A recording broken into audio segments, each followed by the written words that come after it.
जय हिंद दोस्तों, welcome to for your classes. आप सभी इस वीडियो का थंबनेल देख करके तो समझ ही गए होंगे कि हम किस विषय पर चर्चा करने वाले हैं। मित्रों, यह विषय कितना गंभीर और कितना खतरनाक है ये हम आप सभी जानते हैं। हम आप सभी अपने चारों तरफ किसी नियर डियर या किसी दूर संबंधी को अवश्य जानते होंगे कि जिनको कैंसर ने अपने चपेट में लिया।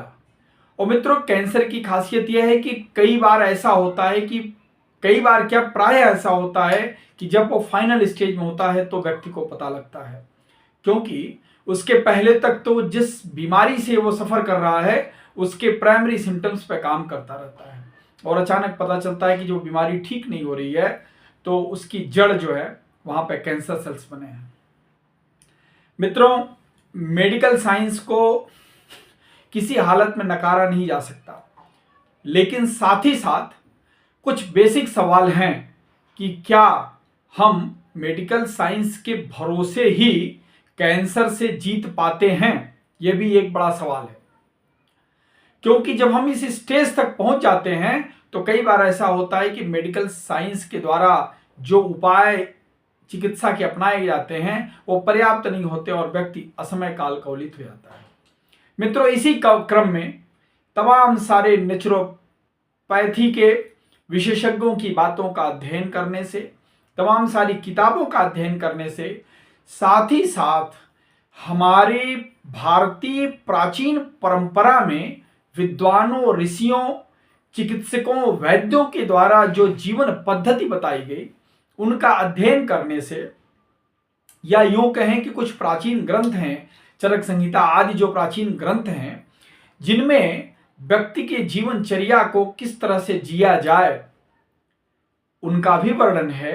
उनको अध्ययन करने से एक बात तो साफ समझ में आती है और मुझे भी इस बात पर भरोसा है कि हम में से अधिकतर व्यक्ति यदि चाहें तो हम इस कैंसर की चपेट में आने से खुद को समय रहते बचा सकते हैं। और वो कैसे? अपने जीवनचर्या में जितना ही हम प्रकृति से दूर होते जाएंगे उतना ही हम बीमारियों के नजदीक होते चले जाएंगे। और वह बीमारियां सामान्य भी हो सकती हैं, क्रोनिक भी हो सकती हैं और फिर एट लास्ट ये कैंसर। मित्रों, वास्तव में कैंसर होता क्या है इसको समझिए। डॉक्टरों का कहना है कि मनुष्य के शरीर में रोजाना कैंसर सेल्स बनते हैं। कैंसर सेल वो सेल है जो हमारे सामान्य सेल से कई गुना अधिक भोजन खाता है हमारी बॉडी से। अब कोई सेल अगर हमारी बॉडी से कई गुना भोजन खाता है तो निश्चित रूप से हम जो पोषण हेतु कोई चीज अपने शरीर को देंगे तो वह उस शरीर में पोषण न हो करके वो कैंसर सेल खुद खा जाएगा और हमारी प्रतिरोधक क्षमता को बढ़ने ही नहीं देगा। और अगर इस प्रकार उस कैंसर सेल्स ने अपने को बॉडी के अंदर विस्तार कर लिया, उसकी संख्या जरूरत से ज्यादा हो गई, तो हमारी प्रतिरोधक क्षमता भी सप्रेस हो जाएगी और फिर वो जिस ऑर्गन्स में वो फैला हुआ है उस ऑर्गन्स की बीमारी भी ठीक नहीं होगी। तो सबसे बड़ी बात यह है कि प्रकृति से दूर होने से कैंसर की संभावना कैसे बढ़ती है। मित्रों, इस प्रकृति ने हमको और हमारा मनुष्य शरीर ही क्षिति जल पावक गगन समीर से बना है। ये हमारे शरीर के, हमारे जीवन के मूलभूत तत्व हैं। हम इन्हीं को अगर पर्याप्त मात्रा में अपने शरीर में नहीं दें तो हमारा शरीर खड़ा तो रहेगा लेकिन हमारे शरीर में इन तत्वों की कमी होने से प्रतिरोधक क्षमता भी कम होती है। दूसरा है खान पान। आज के डेट में जो भी व्यक्ति खाना या भोजन कर रहा है या बाहर का खाना खा रहा है या घर का ही खाना खा रहा है, एक बार आप पुनर्विचार करके देखिए कि क्या उस खाने के अंदर आवश्यक पोषक तत्व जो विटामिन्स, मिनरल्स, कैल्शियम, प्रोटीन मिलने चाहिए वो हैं क्या? आज आपने टमाटर की सब्जी, आलू टमाटर की सब्जी खाई, उसमें से न्यूट्रिशनल वैल्यू कितना है? 6 महीने पहले गोडाउन में रखा हुआ टमाटर खेत से काट के 6 महीने बाद निकला मंडी में, फिर आया मार्केट में, फिर आप 1 हफ्ते में लेके आए, फिर आपने चौथे दिन बनाया, सुबह बनाया, शाम को फ्रिज में रख के फिर निकाल के गर्म करके खा रहे हैं। है तो टमाटर, है तो आलू, क्या प्रोटीन उसमें न्यूट्रिशन वैल्यू कितना मिला आपको? दूसरे, सदगुरु जग्गी वासुदेव की एक बात मुझे बड़ी याद आती है। वो कहते हैं, by eating dead cells you want to be alive. आप तो उन मरे हुए सेल्स को, जिनको खेत से काट के कब का निकाला हुआ, उन सेल्स को खा के आप सोचते हैं कि हम लिव लॉन्ग होंगे, हैप्पी लाइफ जिएंगे। हो ही नहीं सकता। आप अपने खुद अपनी बॉडी में देखिए कि आप कितने लाइव सेल्स को अपनी बॉडी में आप कंज्यूम करते हैं, कितना फ्रूट्स खाते हैं, कितनी हरी सब्जियां खाते हैं, कितने सलाद खा रहे हैं, कितने हरे पत्तेदार पत्ते खा रहे हैं, जो कि लाइव सेल्स है ना। उनके जगह पर आप तो समोसा खा रहे हैं, आप तो जलेबी खा रहे हैं, उनमें बताइए ना कितने लाइव सेल्स हैं। आप 4 रोटी और 1 कटोरा चावल खा लिए, कितने लाइव सेल्स हैं उनके अंदर, और आप चाहते हैं कि आप लाइव रहेंगे। आपके थाली में इतना चावल और इतनी दाल, कितना मिला उसमें? दाल में पानी, थोड़ा सा प्रोटीन मिला, और चावल में क्या मिला? कार्बोहाइड्रेट, जो बॉडी में सिर्फ शुगर बढ़ाया। तो आप ये तो देखिए, आपने पेट भरा, स्टमक आपका फिल किया, what is the nutrition value? अभी आप लोगों ने वीडियो सुना होगा, क्रिकेटर नवजोत सिंह सिद्धू की पत्नी स्टेज 4 कैंसर से वापस आई, और उन्होंने आकर के वीडियो जब रिलीज किया कि हमने स्टेज 4 कैंसर से सिर्फ और सिर्फ अपने को प्राकृतिक और नेचुरोपैथ चिकित्सा के सहारे अपने को वापस लाया। अब ये हम जानना चाहते हैं कि कैंसर किस चीज से बढ़ता है। सिंपल सी चीज है, कोई पौधा है, अगर हम उसकी पत्ती को काट देंगे और उसके जड़ में पानी, राशन, खाद, धूप इत्यादि मिल रहा है, तो क्या वह पौधा दोबारा फिर ग्रो नहीं करेगा? क्या 100% करेगा। उसी प्रकार से किसी की बॉडी में मान लीजिए कोई गांठ है, और कीमो के द्वारा और उसको टेस्ट के द्वारा पता चला कि नहीं वो कैंसर सेल है। अगर उसको काट के निकाल दिया गया या कीमो के द्वारा उसको मार दिया गया वहां के कैंसर सेल्स को, तो भी तो संभावना बनी रहेगी कि जिस कारण से वहां पर कैंसर सेल्स डेवलप हुए, चूंकि उनकी सप्लाई लाइन अभी भी जिंदा है, तो दोबारा पनपने की पूरी संभावना होगी। इस दिशा में क्या होना चाहिए? ये तो बिल्कुल बेसिक लॉजिक है कि अगर हम किसी पौधे को काटना चाहते हैं जड़ से, तो या तो जड़ से उखाड़ें या जड़ से काटें, तभी वो पौधा नष्ट होगा। मूल नष्ट करना पड़ेगा। तो ऐसी ही कुछ बात कैंसर के बारे में भी पता लगती है। उस कैंसर सेल को सिर्फ आप एलिमिनेट करके बॉडी के अंदर और कैंसर सेल बनने से नहीं रोक सकते, और उस कीमोथेरेपी के दौरान अगर कोई कैंसर सेल छूट भी गया तो वो फिर ग्रो करेगा, क्योंकि आपने उसके खाद पानी के चैनल को बंद नहीं किया। मित्रों, अब इस चीज से यह बात स्पष्ट होती है, और इसके उदाहरण भी हैं। आदमी 2 कीमो, 3 कीमो, 4 कीमो सब ले लिया, उसके बाद उसका कैंसर ठीक नहीं हुआ, लग रहा ठीक हो, दोबारा फिर कैंसर हो गया।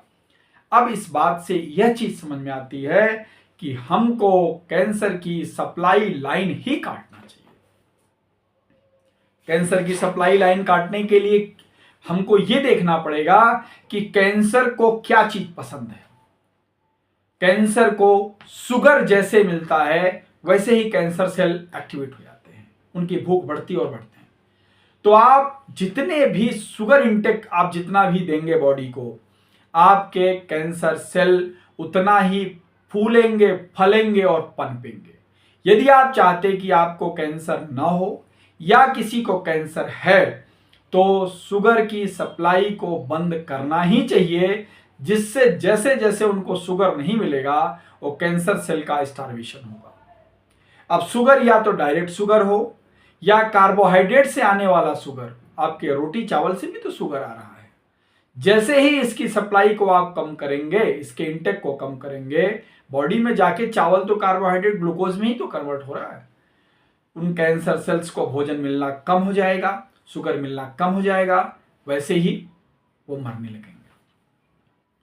इसी तरह से ऐसी हर वो चीज जिसकी उपस्थिति में वो कैंसर सेल पनपता हो, उसको आपको काटना पड़ेगा। आपको रिफाइन ऑयल बंद करना पड़ेगा, आपको मैदा का इंटेक बंद करना पड़ेगा। ये सारी चीजें उसको प्रमोट करने वाली हैं। और आपको करना क्या पड़ेगा? वही पहला जो सेंटेंस मैंने बोला, एक ही लाइफ लाइन है, बैक टू बेसिक्स। प्रकृति के साथ वापस आइए। आप में से कितने ऐसे लोग हैं जिनको याद होगा कि आप पिछली बार आपका पांव, नंगे पांव आप धरती पर कब चले थे? मिट्टी से कब आपके पांव का स्पर्श हुआ था? घास से कब आपके पांव का स्पर्श हुआ था? आपको पता ही नहीं। आपके बॉडी के अंदर हमेशा फ्री रेडिकल्स रिलीज होते रहते हैं। उन फ्री रेडिकल्स को डिस्चार्ज करने के लिए, डिसिपेट करने के लिए, या अर्थ या ग्राउंड करने के लिए आपकी बॉडी को अर्थ पर तो टच होना चाहिए। कब आपने किया? आप तो प्रकृति से इतना दूर हो गए कि जिस मिट्टी से हमारा शरीर बना और जिस मिट्टी में हमको जाके मिलना होगा, उसी मिट्टी से इतना दूर कि कई सालों शहर में रहने वाले लोगों को कहां टच हो रहा है? दिन भर घर में टाइल्स, पैर में जूता, गाड़ी, वापस घर। दूसरा, ऑक्सीजन। कैंसर सेल्स ऑक्सीजन की उपस्थिति में ग्रो नहीं करेगा। इस नाते जितना ही अपनी बॉडी को आप ऑक्सीजनेटेड करेंगे, फ्रेश ऑक्सीजन लेंगे, डीप प्राणायाम करेंगे, गहरी श्वास का अभ्यास करेंगे, उतना ही उन कैंसर सेल्स को आप दबा पाएंगे या मार पाएंगे। तीसरा, कुछ ऐसे प्राकृतिक भोजन हैं जिनको आपको अवश्य करना चाहिए। हल्दी का उपयोग प्रमुखतया से भोजन में यदि आप करते हैं, वो भी एंटी कैंसरस, एंटी इन्फ्लेमेटरी है। अगर आप रोजाना या अधिकतम समय आंवला अपने भोजन में शामिल करते हैं तो विटामिन सी की अधिकता होने के नाते यह आपकी प्रतिरोधक क्षमता को भी बढ़ाएगी, और अगर बॉडी में ऐसा कोई कैंसर सेल बन रहा है तो उससे लड़ेगी भी। जितने भी हरे पत्तेदार सब्जियां हैं, ये सब आपकी बॉडी में कैंसर से फाइट करने में मदद करेंगी। जैसे धनिया का पत्ता, एलोवेरा का पत्ता, कढ़ी पत्ता, नीम के पत्ते। और जो नेचुरोपैथ के जो डॉक्टर्स हैं, मैं डॉक्टर आचार्य मनीष का वीडियो सुनता रहता हूं, और उनके जो अस्पताल हैं हिम्स करके, उन्होंने होम्योपैथिक एंड इंटीग्रेटेड मेडिसिन करके उन्होंने बनाया है अस्पताल, जिसमें आयुर्वेदिक, होम्योपैथिक, नेचुरोपैथ सब चिकित्सा वो एक साथ अपनाते हैं। तो उसमें प्राकृतिक चिकित्सा के साथ उन्होंने भोजन की जो शेड्यूल रखे, उनमें इन्हीं पत्तों को शामिल किया। और एक लाइव उन्होंने एक पेशेंट को लेकर के बताया कि उसकी एक गांठ थी, सिर्फ 4 से 5 दिन उन्होंने उसको सिर्फ धनिया का पत्ता, धनिया का पत्ता, धनिया का पत्ता पिलाते रहे, और वो गांठ जो है स्वतः मेल्ट हो गई। तो देखिए, ये जो हरे पत्ते हैं, इन हरे पत्तों के अंदर तो इस तरह से, भाई हम तो जान रहे हैं सिर्फ क्लोरोफिल है, प्रकृति ने इस तरह उनको पैदा किया है कि वो हमारी बॉडी में जाएंगे जब, तो कैंसर सेल उसको पसंद नहीं करेंगे, और कैंसर सेल जब पसंद नहीं करेंगे तो मरेंगे ही मरेंगे। इस तरह अपने को प्राकृतिक भोजन के साथ जितना ही आप रखेंगे, लो कार्बोहाइड्रेट पर रखेंगे, थोड़ा सा प्रोटीन आप अपने पास रखेंगे, मैक्सिमम अपनी बॉडी को फ्रूट्स पर रखेंगे, मैक्सिमम अपने बॉडी को कोकोनट वाटर पर रखेंगे, धीरे धीरे धीरे धीरे कैंसर सेल मरेंगे। दूसरा, इंटरमिटेंट फास्टिंग। कई सारे ऐसे डॉक्टरों का उदाहरण है, कई सारे ऐसे फॉरेनर्स का भी उदाहरण है जिन्होंने इंटरमिटेंट फास्टिंग करके इन सब चीजों पर विजय प्राप्त की। देखिए, चूंकि मैंने शुरू में ही बताया कि कैंसर सेल को भूख बहुत ज्यादा होती है, रिक्वायरमेंट बहुत ज्यादा उसको भोजन की होगी। अगर आप उसको काफी देर तक फास्टिंग करेंगे तो उसको भोजन नहीं मिलने से कैंसर सेल खुद ही डिस्ट्रॉय होगा। हमारे वहाँ हिंदू धर्म में जो एकादशी व्रत का महत्व है, वो धार्मिक के साथ साथ ये चिकित्सकीय महत्व बहुत है। जितना ही आप व्रत, उपवास इत्यादि करेंगे, लेकिन प्रॉपर तरीके से, कोशिश करिए पानी पे, नहीं तो जूसेस पे या मैक्सिमम फ्रूट्स पे। उन व्रत में उल्टा पल्टा चीज, घी का फ्राई, ये फ्राई वो फ्राई, व्रत फलाहारी, ये सब बोल के व्रत नहीं रहना है। अगर आप रियल में अपने को क्लीन करना चाहते हैं, रियल में अपने को रिजनरेट करना चाहते हैं, तो ये ड्रामे नाटक नहीं करने हैं आपको कि आप कहने के लिए व्रत रह रहे हैं और आलू फ्राई करके खा रहे हैं, तो खर कर क्या रहे हैं, तो आपके स्टमक में तो आप वही डाल रहे हैं। तो जितना ही आप फास्टिंग करेंगे उतना ही उन कैंसर सेल्स को स्टार्वेशन होगा, भोजन नहीं मिलेगा और खुद ही मरेंगे वो। हफ्ते में 1 दिन, महीने में 2 से 3 दिन इस तरह की फास्टिंग जिसमें आप सिर्फ पानी या मैक्सिमम कुछ फ्रूट जूसेस पे आप रहें, तो ये आपको बहुत कैंसर से लड़ने में मदद करेगा।